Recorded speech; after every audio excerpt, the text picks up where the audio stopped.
ठीक है, so starting with definition of force. Force chapter है तो डेफिनेशन ऑफ फोर्स से स्टार्ट करते हैं। So what is the definition of force? Force is basically energy applied on energy. Force is not is a push or pull factor from हाँ, ये आपने lower class में पढ़ा था। यहाँ पे हमको प्रॉपर ये लिखना पड़ेगा। क्या क्या है हमारा? Forces that cause which changes the shape of the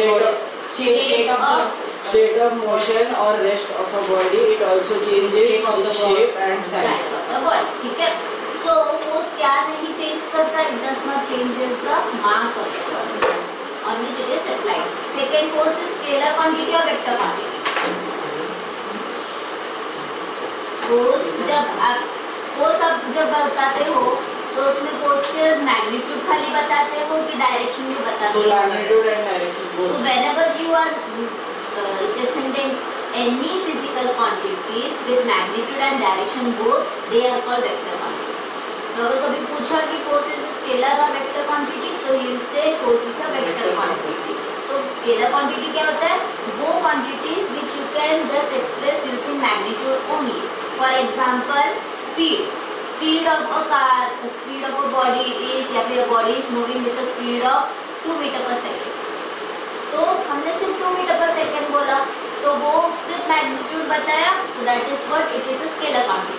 whereas अगर मैं बोल रही हूँ कि वेलोसिटी में मैं बताऊंगी 2 मीटर पर सेकेंड में भाग रहा है गाड़ी in the direction of east, तो डायरेक्शन भी बता दिया तो it will be a vector quantity. तो फोर्स में हम डायरेक्शन भी बताते, मैग्नीट्यूड भी बताते, therefore force is a vector quantity. ठीक है, फिर can we see force? No, we can't feel it. You can just feel it. Force cannot be seen. What is the unit of force? Newton. Force को आप अगर symbol से represent करते हैं F unit नहीं में फोर्स की बात करें। F अगर वो वेक्टर क्वांटिटी है, that is why we represent force as capital F with an arrow.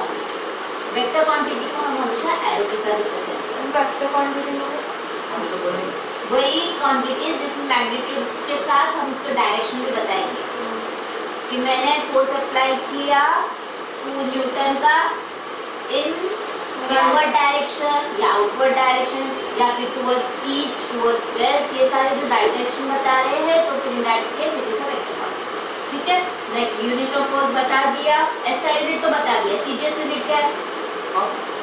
CGS unit of force dyne. ठीक है, what is the relation between newton and dyne? 1 Newton is 10 raised to 5. 1 newton equals to 10 raised to 5 dyne. ठीक है, अगर आपको किसी body का mass दिया है, दैट इज समझो it is given a body of mass 10 kilogram, you are suppose to convert it into newton. कैसे कन्वर्ट करोगे? 10 किलोग्राम केजी है ना, मास को हम केजी में देते हैं, you have to convert, you have to find the weight Newton में देते हैं, mass will be always in kgs and weight will be in newton. 1 Newton is 100 gram.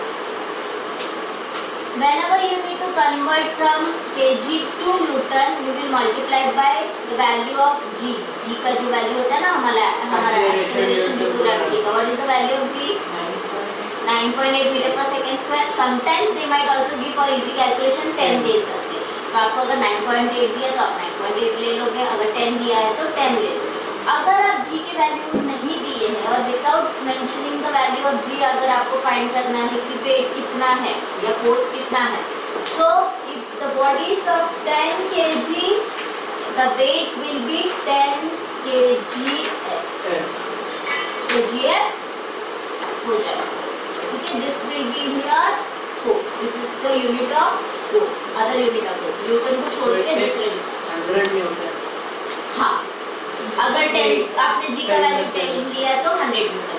This is weight, this is weight and this is mass. ठीक है, समझ में आया? तो अगर और जब भी हम वेट लेते हैं इसको केजी में क्यों बोलते हैं? वेट लेते तो हम लोग एक्चुअली वो बोलते वक्त वो गलत बोलते हैं, वेट नहीं, हम वो मास होता है, we are speaking about mass. Weight बोलते हैं तो हमेशा या तो केजीएफ में होगा या तो न्यूटन में, because weight is a force, mass is not a force, mass is mass. for easy pronunciation maybe. वो पता नहीं, या फिर लोगों को ये लेमन लैंग्वेज में लोग बोलते हैं ना, सबको थोड़ी ना सब लोग ऐसे फिजिक्स इतना ये करके रखते हैं, तो मास और वेट को इंटरचेंजेबली यूज करते हैं। यस, बट अभी आप लोगों को पता है कि मास और वेट अलग है, हम उसके डिस्ट्रीब्यूशन पॉइंट्स भी पढ़ जाएंगे, तो हम लोग उसको स्पेसिफिकली अलग ही पता है। Next is turning effect of a body. हमारे एग्जाम में फोर्स ट्रस्ट नहीं आया, ट्रस्ट नहीं आया, आज ही पूछा मैम से। मोमेंट ऑफ फोर्स से क्या? मोमेंट ऑफ फोर्स है, ट्रस्ट नहीं आया, वो नेक्स्ट एग्जाम देंगे।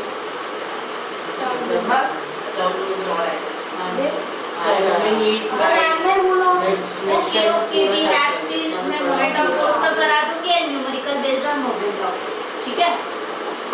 Turning effect of a force, turning effect क्या होता है, कब होता है टर्निंग इफेक्ट? बॉडी को टर्न होने के लिए क्या कंडीशन होना चाहिए? सर्कल होना चाहिए, स्फेरिकल, नॉट नेसेसरी स्फेरिकल या सर्कल होना चाहिए, कोई It should have one pivoted point. मैं हाँ, it should have, but I can rotate this also, ये भी तो rotate हो सकता है ना? That means turning means what? It is moving in circular path, basically. You need a pivoted point. You need pivoted point. इसके बिना तो कैसे होगा turning? But if we get a pivoted point, means it will like this is the center of it, doesn't move out of that. हाँ, correct. वो pivoted point उस centre में होगा, लेकिन उस पॉइंट के अबाउट ही वो घूमेगा ना, तो that is called turning. Turning क्या होता है? एक पॉइंट के अबाउट घूमना उसको टर्न नहीं करते अभी। No, that is motion in circular, वो अलग, वो तो अलग है। जब आप कार का wheels, when you are talking about wheels of the car, it is having both turning as well as translational motion. Rotation हो रहा है और वो गाड़ी स्ट्रेट भी मूव हो रहा है, तो इसके लिए it is having both translational as well as rotational motion, ठीक है। ओके, नाउ पिवोटिंग इम्पोर्टेंट है, क्योंकि अगर ये ऑब्जेक्ट ही, इसको मैंने यहाँ पे ऐसे पिवोट कर दिया तो ही ये ऐसे घूमेगा। अगर इसको मैं क्या कर रही हूँ, ऐसे फोर्स लगा रही हूँ ना, if I am not pivoting it, तो इसको ऐसे फोर्स लगा दिया तो ये इधर चले जाएगा, अगर मैंने पिवोट नहीं कर दिया it will go in this direction. So pivoting की वजह से it is having circular motion, या अगर पिवट सेंटर में या साइड में कभी आगे तभी भी चलेगा, तभी भी टर्न होगा। देखो अभी मैंने यहाँ पे पकड़ लिया एंड आई रिलीज इट, इसको घुमाना, but it is an uneven move, ये एक में ऐसे जाएगा सर्कल में, ठीक है, वो हमेशा ऐसे ही इस बात, इसको सेंटर पकड़ते हुए ये पूरा घूम जाएगा, ठीक है। सो टर्निंग के लिए your pivoted point can be at any point. So the pivoted point sense कितना एनर्जी लगेगा उसका, हाँ वो बता दो। So first is what is the factors, पहले क्या होना चाहिए, हमको पिवोटेड पॉइंट होना चाहिए, एंड सेकंड एक फोर्स अप्लाई होना चाहिए, तभी तो टर्न होगा। फोर्स नहीं अप्लाई हो रहा है, खाली पिवोट करके रखा है, it won't turn. For turning we need a pivoted point as well as a force to rotate, right? So these are factors affecting the turning of a body. क्या है पहले, magnitude of the force applied, how much force I am applying, उसके हिसाब से उतना वो rotate करेगा, that is first. Second is perpendicular distance of the force from the pivoted point. For example, I am taking any irregular shape. दो irregular है, हाँ वो ठीक है, इरेगुलर का मैं ले रही हूँ एक जनरलाइज बनाने के लिए, ठीक है। So if I am having this point as my pivoted, मैंने सेंटर भी नहीं लिया, देखो पिवोटेड पॉइंट के लिए I am taking this point as my pivoted point and force I am applying in this direction. मेरे को बताओ ये कैसे घूमेगा, ऐसे घूमेगा कि ऐसे घूमेगा? ऐसे घूमने को हम क्लॉकवाइज बोल रहे हैं, एंटी क्लॉकवाइज, ठीक है। So this is clockwise, this will be anti-clockwise. So this is my force. Now what is the distance of application of force? ये force का जो line है, इधर से फोर्स डाला और इसको ही मैं pivoted अगर point extend कर दूँ, so this is called line of action of force. Just I am drawing a dotted line. This is called line of action of force. ये इसके ऊपर से इधर अगर मैंने एक perpendicular बना दिया, so this is my perpendicular distance. इसका ही rotate होगा। नहीं, जो हम लोग फॉर्मूला यूज करने वाले हैं ना, जिसमें हम लोग बोलते हैं force into perpendicular distance, moment of force, so वो है दिस परपेंडिकुलर डिस्टेंस। रोटेट तो वो पूरा होगा, सिर्फ हमारा फोर्स और पिवोटेड पॉइंट से कितना डिस्टेंस है वो खाली बता। What is the distance between the force applied and the pivoted point, that is this. If I give this as name, so this will be OP. OP is my perpendicular distance of force from this pivoted point P. ठीक है, I will tell you. So factors affecting the turning of a body are: first is magnitude of the force applied, how much force I am applying, and second is the perpendicular distance. अगर perpendicular distance अभी हाँ वो पहले equation बता देती तो बताऊंगी तुमको। मोमेंट ऑफ फोर्स का इक्वेशन है moment of force, then we define also metre. हां न्यूटन मीटर उसका unit. Equation will be force applied force multiplied by perpendicular distance, perpendicular distance of force from pivoted point. Force from pivoted point, ठीक है। Force का unit हमको पता है, unit of force is newton, unit of distance is, distance का unit metre, therefore unit of moment of force is newton metre, ठीक है। Unit of अब हमारा फिर किस पे डिपेंड हो रहा है मोमेंट ऑफ फोर्स या मोमेंट ऑफ फोर्स की वजह से रोटेशन होता है।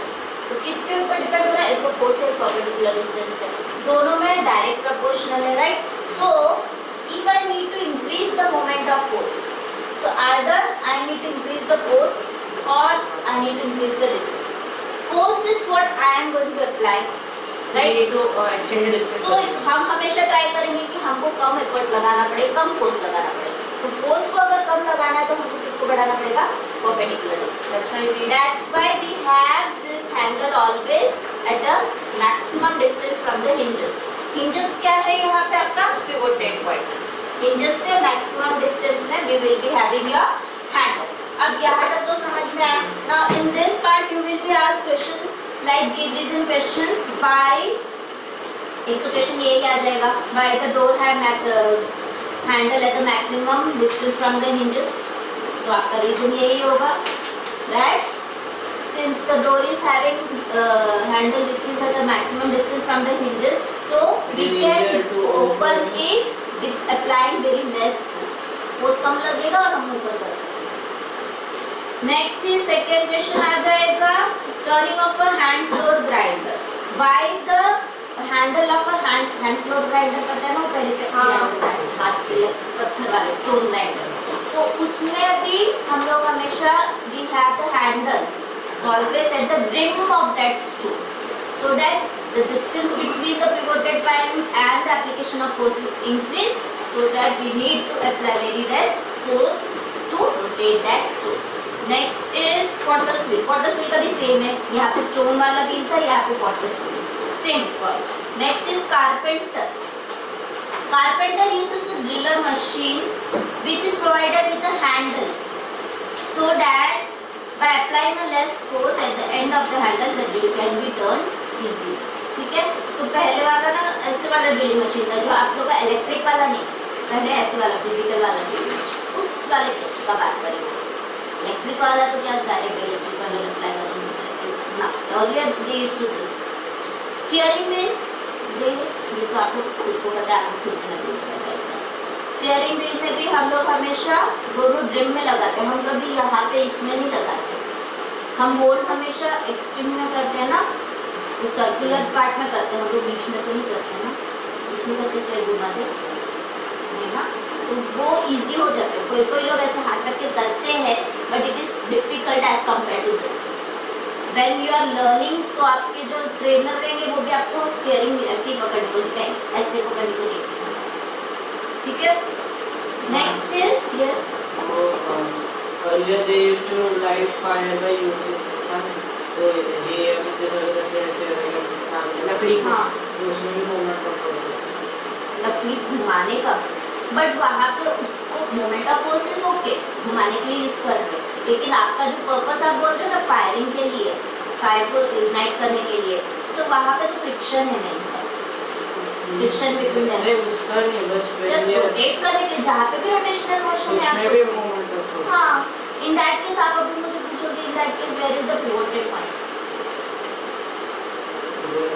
मिडिल में आपने रखा है तो वही पिवोटेड पॉइंट रहेगा और उसके हिसाब से आप उसके परपेंडिकुलर डिस्टेंस उस केस में बहुत कम है, क्योंकि वो तो आप छोटे से स्विच है वहाँ पे कम, बट वहाँ पे आप ना you are not applying the only one force, you are applying couple, couple means two force in opposite direction, एक हाथ से आप इधर करते हो तो एक हाथ पीछे करते हो, ऐसे ऐसे करते हैं ना हम लोग, so that is couple, two forces in opposite direction with same magnitude, that is what you are applying.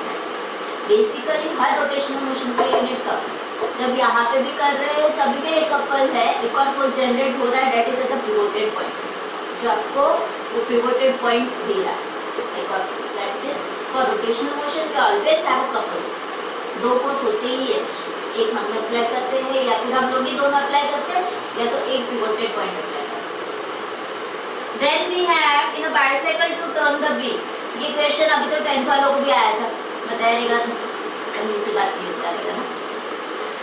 Question लोग आया था कि given simple machine in which the application of point of application of forces change, मतलब point of application of force ना, मतलब आपको घुमाना है ये, but we are applying force on this वाला, that means we are changing the point of application of force, instead of applying force on this wheel directly we are applying force on this, so वहाँ पे question का name है simple machine, जहाँ पे हम point of application of force change करें, तो वो आंसर ये था pedalling of bicycle.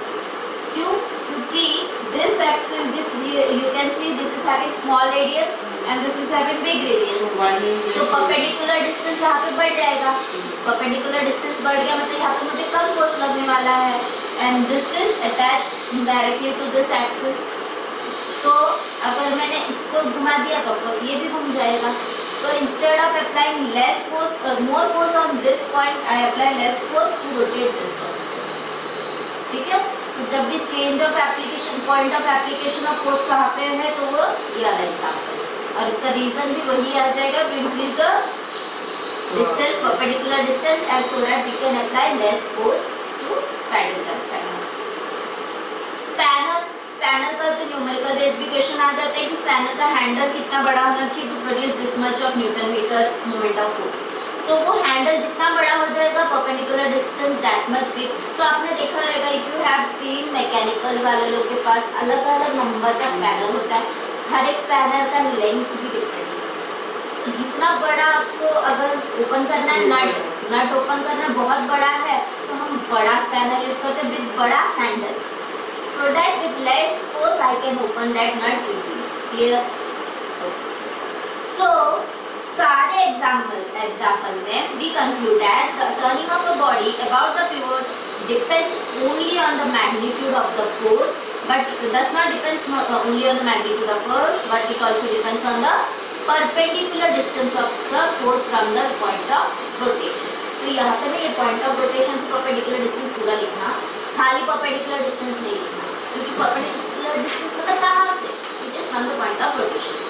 Larger the perpendicular distance, less is the force needed or to the body. Actually, the turning effect on a body depends on the product of both magnitude of force and perpendicular distance। अब इसको moment of force को और एक नाम दिया गया है, that is torque। Do remember this word। बाद में तुम लोग बोलोगे सिलेबस में टॉर्क हमको तो पढ़ाया नहीं, बट टॉर्क आपके सिलेबस में है and it is mentioned here, torque तो आपकी टेक्स्ट बुक में भी है, बट उन लोगों ने जो ब्लू में या फिर ऐसा हाईलाइट करके दिया तो इसलिए बहुत मिस हो जाता है। So do remember moment of force को हम टॉर्क भी बोलते हैं, ठीक है। A body turns about the pivoted point due to the moment of force, because of moment of force only the body turns।